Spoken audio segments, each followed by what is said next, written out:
Hello everybody, this is Mr. Rob and welcome back to another episode of the Athletics franchise here on MLB The Show 24 today. The 25-53 Athletics start off the week with a two-game homestand against the 37-41 San Diego Padres, a team that's a little underperformed this season, even though they still have the talent. And they are definitely Slam Diego, led by that man Fernando Tatis Jr. having a great season. If you're excited for this one, make sure you drop a like, you subscribe down below, especially if you want more franchise content. We'll see Jared Jones make another start for the A's. He's made 5 since being acquired from the Giants for Esteury Ruiz, and he's been up and down. So we'll see how he does today, starting off with the two-time Gold Glover Ha-Seong Kim to lead off for the Padres, and he starts by looking at a fastball low for strike 3. Good pitch by Jones. That'll bring up Brendan Donovan, the second baseman, who smokes a fastball into left field. But Elliot Ramos playing left today. We'll put that one away. We'll take a look at this Padres lineup. We've seen the first two hitters. Now we'll see the slam section. Fernando Tatis Jr., Manny Machado, and Luis Campusano, all All-Stars last season. Alex Verdugo then in left. Spencer Steer at first base. Xander Bogaerts the DH, and then Jackson Merrill in center field. 446 slugging. That's middle of the league. Not what you expect after a team named Slam Diego. But Fernando Tatis Jr. is going to think differently, as with 2 outs he hits this one in the gap. That's going to be a 2-out double for the two-time All-Star. Manny Machado now with the chance to bring him in. And the first pitch, Machado is going to rip this one to the exact same spot. This one hits off of the wall. It's an RBI double for the 9-time All-Star and 2-time Silver Slugger. And the Padres lead 1-0 off of the 14th double for Manny Machado. Next pitcher, or next guy, Luis Campusano hits this one down the line, and he's going to hit a home run. So just like that, it's 3-0 Padres, as the first-time All-Star last year, Campusano goes deep. And the heart of the Padres lineup paying dividends today. 9th home run of the season for Campusano. The Padres lead 3-0. That'll bring up Alex Verdugo with his 5th team in 5 years, and he's actually going to strike out despite being hit. And we'll turn it over to Jeffrey Springs, who's got a 3-run cushion now against the Athletics, even though he hasn't had the best of seasons. Geloff will lead off like usual for the Athletics, and he will pop up a fastball over into foul territory, where Steer will put it away for out number 1. And we'll take a look at the Athletics lineup today. There is a lefty on the mound, so it's a little bit of a different lineup. We'll see Robbie Martin back at DH, followed by Nick Allen getting the start at shortstop. Tyler Soderstrom, the catcher, Jacob Wilson at third base, Clark Elliott in right, Jordan Diaz getting a first base start, Pedro Berneda in center, and Elliot Ramos out in left. This is the worst hitting team in all the American League, as Robbie Martin up next gets a nice fastball to hit, and this is a good reason as to why. They get good pitches to hit, they just don't do anything with them. 2 down now for Nick Allen, who hits one over to second base, and it's underneath the glove of Donovan, so that's a single for the shortstop. Right in time for Tyler Soderstrom, with the 2-0 count, rips it over to first, but Steer with nice hands will put it away. We're going to the top of the second now, 2 down for Jackson Merrill, and he's going to smoke one to right. Elliott's going to get chased, but he's going to quickly run out of room, and this is gone as the San Diego Padres extend their lead. Jackson Merrill, the young superstar center fielder, has really come into his own, hits his 5th home run of the season. The Padres once more extend their lead. They now lead 4-0. We're going to go all the way, though, into the 6th inning now, as actually both pitchers have settled in. Springs has had 5 shutout, and, well, Jones has been pretty good after the rocky start. Geloff to begin for the A's in this half inning, and he flies out into foul territory. That'll bring up Robbie Martin up next, and he perfectly times one into left. This one's got some carry, and it's going to hit off of the wall. So that's going to be a 1-out double for Martin, whose average is up over 240 now as he starts to get hot. That's his 15th double of the season. In time for Nick Allen with the first pitch. Hits it into center, and it drops for a base hit. Martin had to hold up, though. He didn't know if that was going to be caught, so he won't advance, but it is a single. So now 2 on for Tyler Soderstrom. And he gets a full count fastball and rips it into right. And it's over the head of the right fielder, and that will score a run. RBI single for Soderstrom puts the A's on the board, and they lead 4-1. Allen will stop at third as Jacob Wilson up next tries to poke a changeup into left, and it will be caught, and it won't be deep enough to tag the runner. So now we need a base hit to bring him in. It's going to be Clark Elliott up, and he gets a nice slider, times it up well into right, but it hangs up in the air The A's only get 1 in the 6th, so at least they cut the lead down. Jones goes into the 7th now. He's actually going to get the start of the inning as he gets Alex Verdugo to fly out to center field. So quickly 1 down for the Padres as Spencer Steer, the former Cincinnati Red, up next. And he'll bloop this one into the outfield grass and right for a 1-out single. He's now on first base. Xander Bogaerts the next batter, and Bogaerts will pop this one up for Jordan Diaz. Jones gets 2 down with a lefty up next, though. Jones will see his last batter. He goes 6 2/3. Manager Mark Kotze out. He wants to match up with the lefty Kyle Muller, especially with Luis Campusano already having a home run today. So we'll bring in our lefty specialist. He's got Campusano on a 2-2. Jackson Merrill, and he gets him to swing and miss. I don't know why I was saying Campusano. Nonetheless, it was a lefty. We did strike him out. So going out into the next half inning, the former Pirate Colin Holderman on the mound for the Padres. As Springs goes 6th inning, and Holderman begins his day by getting Diaz to fly out to the corner in right field, where it is caught by Tatis. 1 down now for Pedro Pineda, who times up a curveball, but he hits it over to second base. Easy play for Donovan. Quick 2 down now for the Athletics. Brings up Elliot Ramos, getting the start today because it was a lefty on the mound to begin the day. But now it's a righty, and Elliott, though, does draw a walk, so he'll reach first base, and that'll bring up Zach Geloff. 0 for 3 day for the second baseman, as it's a hit and run on the first pitch, but Geloff gets underneath it, and it won't matter because this is going to end the inning. Go now into the 8th inning, where Brian Abreu, the newest Padre and 2-time reliever of the year, will take the mound.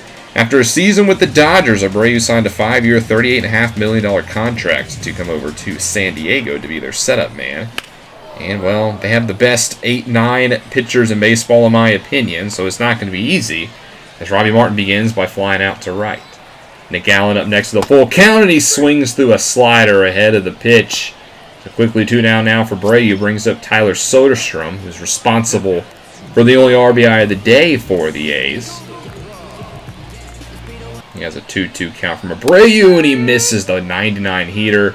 Goes down swing and is led to the top of the ninth. Joe Barlow in, who, like I've said before, could be the A's representative in the All-Star game this season. He's tasked with keeping this one just a 3-run deficit against the 4, 5, 6 hitters, and he begins by striking out Manny Machado on a slider perfectly on the corner. That'll bring up Campusano, who hit a 2-run homer back in the first, but has been quiet ever since. He has a 1-1 pitch, and he's looking to break that silence because he rips this one into left field. One hops off of the wall. That's going to be a 1-out double for the Padres catcher. In time for the former Twin, Alex Verdugo, to step up to the plate. 1-2 to the left fielder, and he swings at a curveball that bounces to Soderstrom. He'll throw him out at first base. So now 2 down for Spencer Steer. And he will hit this one into left center. Ramos over, and he'll make the grab. So it'll stay a 3-run deficit into the ninth, which means the Padres will bring out their closer, Alexis Diaz, another guy acquired in the offseason. Got picked up from the Cincinnati Reds in the Michael King and Jesus Sanchez deal, and he's been pretty efficient for the Padres. Got Jacob Wilson up first, who hits it up the middle. Donovan with the backhand, but he can't throw him out at first base. So that's going to be a single for Wilson. Nice hustle down the line. See if Clark Elliott can do anything with them, but he can't as he swifts on a fastball high and outside. First out of the inning, that'll bring up Jordan Diaz, to average down to 107 despite limited appearances. 0 for 3 day for him, and he can't pull back on the slider, so he'll strike out, which means the game comes down to Pedro Pineda. Hitless is the center fielder. He gets a nice fastball, hits it into left, but just got underneath it, and he'll fly out to end the game. The Padres win game 1 of this quick 2-game series by a final score of 4-1. Offense just couldn't get anything going today. They got hits, but they couldn't string any of them together as they had the same amount of hits as the Padres. And we just got off to a slow start pitching, but Jared Jones gets the loss despite pitching good after the second. But those first 2 innings just proved to be costly as the Padres win 4-1. Your player of the game will go to Luis Campusano with a 2-hit day, including a homer and a double, and Jeffrey Springs was named your winner, and the save will go to Alexis Diaz. Game 2, we lose 6-5 in 10 innings, so he quickly gets swept. Jordan Diaz hit a home run. I expect more out of that from him as he gets more plate appearances, but JP Sears couldn't even get out of the second inning, given a 5 earned in 1 inning pitched. That'll bring us now to Washington to face the also struggling Nationals. And this is a Nationals team that's only 2 games better than we are in terms of their winning percentage. So this is a series I would like to actually win, as the 25 and 55 Athletics meet the 27 and 53 Washington Nationals here at Nationals Park. As you can see, the fans starting to fill this beautiful looking ballpark. And on the mound for Washington will be Tristan McKenzie, who signed a big 4-year, $59 million contract in the offseason to come over from the Cleveland Guardians. It's been okay thus far for him. I just bet he'd love to see a little bit more run support as he begins the day by striking out Zach Geloff. Robbie Martin in the 2-hole today, can't hold off on the slider as he will strike out as well. So back-to-back Ks will bring up Ryan Noda in the 3 spot, and he'll turn a slider over to first. It'll be a 1-2-3 inning for McKenzie. On the mound for the Athletics will be their ace, Micah Bell, who's 2-9 in 16 starts with a .450 ERA. Hasn't been the best season for Bell, looking to turn that around as Nasim Nunez will step into the batter's box as the Nationals rock their gorgeous Cherry Blossom City Connect unis. And Nunez will start the day laying down a bunt, and it's going to go for a base hit. Good job by the shortstop to lay down the bunt. So an early base runner for the Nats will bring up Jace Young, who hits this one, and it will land on the chalk in left field, and that's going to be back-to-back base hits as the 2025 AL Rookie of the Year with the Detroit Tigers gets on base for Alejandro Kirk, the other big signing for the Nationals this offseason. 5 years, $82.5 million to come over from Toronto, and he will belt this ball to deep left, but Sammy Ciani will get underneath it for the first out of the inning. It was a loud out number 1. And we'll take a look at the Nationals lineup today. Up next, we'll see the designated hitter Coby Mayo, followed by Dylan Cruz in center, Jose Miranda at second base, Robert Hassel at left, Brandon Bossier at first base, and Blake Perkins in right. A very young lineup for the Nationals. Here's the second-year pro Coby Mayo, chops over to first. Noda will glove it over to second, back to first. It's a 3-6-1 double play to end the bottom of the first. We'll go top 2 with the A's as Tyler Soderstrom will lead off the next half inning, and he singles up the middle for a base hit. The Athletics get their first base runner of the afternoon. It's Jordan Diaz up next, and he draws a walk. Good patience by the third baseman. It's 2 on now for the A's. For Logan Davidson, who on the next pitch will bloop a fastball into right field. Soderstrom's going to head home, and it's going to be an RBI single for the Athletics off the back of Logan Davidson. Still runners on the corners, nobody out for Clark Elliott, who swings at a fastball almost at high level. That's the third K of the day for McKenzie. Brings up Sammy Ciani playing left field. He'll wait on a curveball, hit it into center, and it will drop for a base hit. It's going to be another RBI for the Athletics. It's now 2-0 in favor of the road squad. Still runners on the corners, 1 out. Pedro Pineda up next, gets a good slider to hit, but just pops it up. It's been a rough season for Pedro Pineda as he records the second out. Turning back over to the top of the lineup, and Geloff also swings at a pitch of the eyes. Got to keep the eyes down. The A's do get 2 as we go bottom 5. Abell's still on the mound, but he's given up quite a few base runners to the A's. Walks and hits have come aplenty for the Nationals. They just haven't scored yet. Abell already has 73 pitches here in the 5th as Jace Young flies into shallow center. Geloff's back, and he misses the ball. I thought he was going to grab that. He doesn't. They're going to rule that a hit. I think Geloff could be charged for an error. Nonetheless, it's 2 on now for the Nationals for Alejandro Kirk, who grounds it to Davidson, and they're going to turn 2. The Nationals continue to struggle hitting into double plays.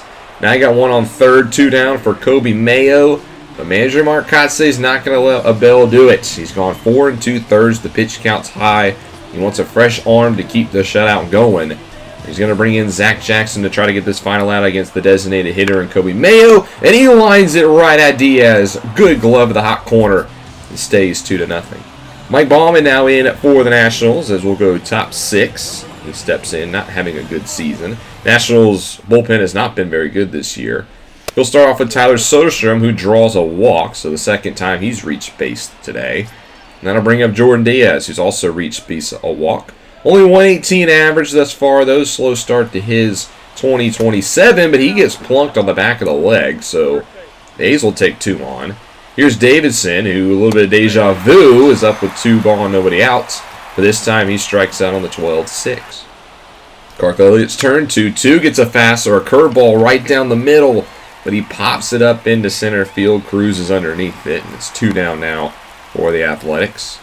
And Sammy Siani drive in another. No, he misses on the high fastball, and Ballman settles down and gets through the inning.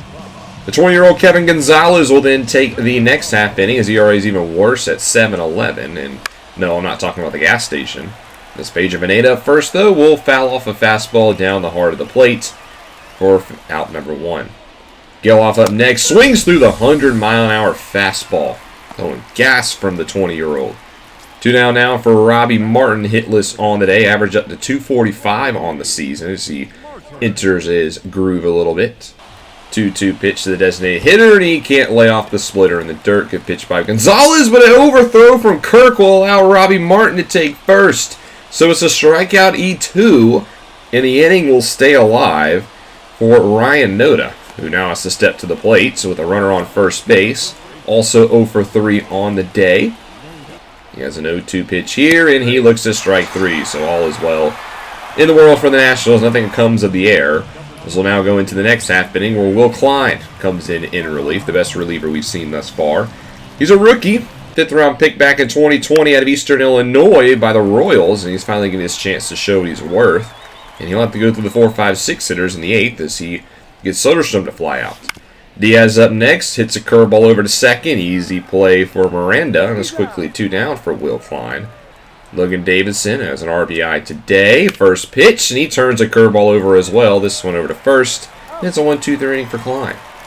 We'll now go into the 9th inning where Ryan Thompson will come out in relief, trying to preserve a 2-run lead. Here actually in the bottom of the 8th, I should say. Jackson did a good job out of the pen going multiple innings. Now it's up to Thompson to keep the lead, and he strikes out Kobe Mayo to begin. Dylan Cruz, a former number 2 overall pick back in 2023 with a hot shot. Noda flashing why he used to be a Gold Glover. Beautiful diving stop. 2 down now for Miranda, the best hitter this year for the Nationals, and he will single into left field, so a 2-out base runner.